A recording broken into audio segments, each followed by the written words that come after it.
প্রিয় দর্শক আসসালামু আলাইকুম। আজকে আপনাদেরকে রান্না করে দেখাবো সজনে ডাল বা সজনে ডাঁটা দিয়ে ডাল রান্না। তো আমার এলাকায় কিন্তু এটাকে সজনে বলে, আপনার এলাকায় কি বলে অবশ্যই কিন্তু একটা কমেন্টস করে জানাবেন। তো প্রথমে একটা প্যানের মধ্যে আমি সজনে ডাঁটা দিয়ে দিচ্ছি। সজনে ডাঁটার উপরের অংশটা কিন্তু অবভিয়াসলি ফেলে দিতে হবে। এরপরে আমি দিয়ে দিচ্ছি পেঁয়াজ কুচি, হাফ চামচের মতো মরিচ গুঁড়া, স্বাদ মতো লবণ। এরপরে দিয়ে দিব আমি হাফ চামচের মতো হলুদ গুঁড়া।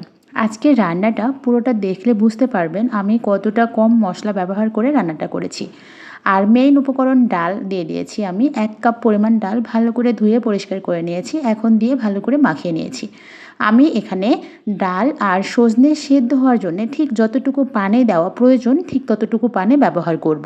সজনে ডাঁটা কিন্তু আমাদের শরীরের জন্য অনেক বেশি ভালো, তাই সবসময় চেষ্টা করবেন সজনে ডাঁটা খুব কম তেল মশলা ব্যবহার করে রান্না করার। এতে করে সজনে ডাঁটা আর গুণাগুণটা ঠিকঠাক থাকে। তো আমি পরিমাণ মতো পানি ব্যবহার করে এখানে কয়েকটা কাঁচামরিচ ফালি দিয়ে ঢাকনা দিয়ে ঢেকে মিডিয়াম হিটে রান্না করে নিচ্ছি। মাঝখানে আমি ঢাকনাটা খুলে একটু নেড়ে চেড়ে নিয়ে আমি আবারও ঢাকনা দিয়ে ঢেকে ভালো করে সজনে ডাঁটা আর ডালটা রান্না করে নিচ্ছি। আমার এই সময় 15 মিনিটের মতো সময় লেগেছে, আমি মিডিয়াম হিটে রান্নাটা করে নিয়েছি। সজনে ডাঁটার ডাল কিন্তু খুব ভালোভাবে সেদ্ধ হয়ে গিয়েছে, আমি চেক করে নিয়েছি।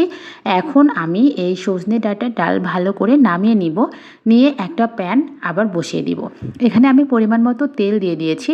তেলটা গরম হয়ে গেলে এখানে পেঁয়াজ কুচি ব্যবহার করছি। আজকের এই সজনে ডাঁটায় আমি কিন্তু রসুন কুচি ব্যবহার করছি না, আপনি চাইলে করে নিতে পারেন।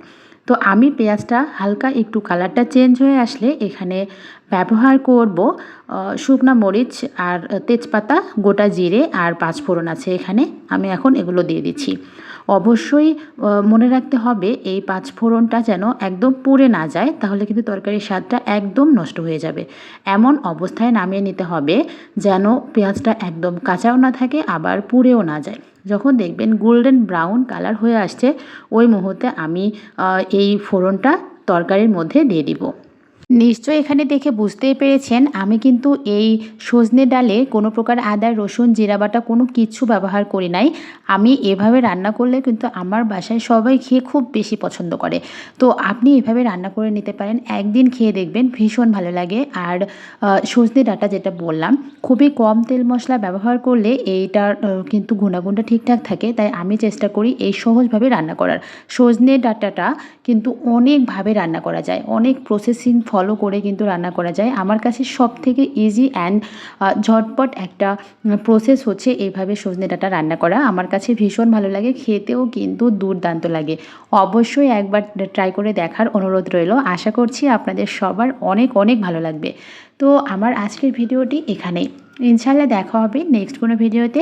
আর আমার ভিডিওটি যদি ভালো লেগে থাকে প্লিজ প্লিজ প্লিজ একটা লাইক আর কমেন্টস করে জানাবেন, কারণ আপনাদের লাইক আর কমেন্টস আমাকে অনেক বেশি উৎসাহ দেয়। কারণ আপনারা যখন আমাকে লাইক আর কমেন্টস করে জানান তখন আমার ভীষণ ভালো লাগে। তো সবাই ভালো থাকবেন, আল্লাহ হাফেজ, আসসালামু আলাইকুম।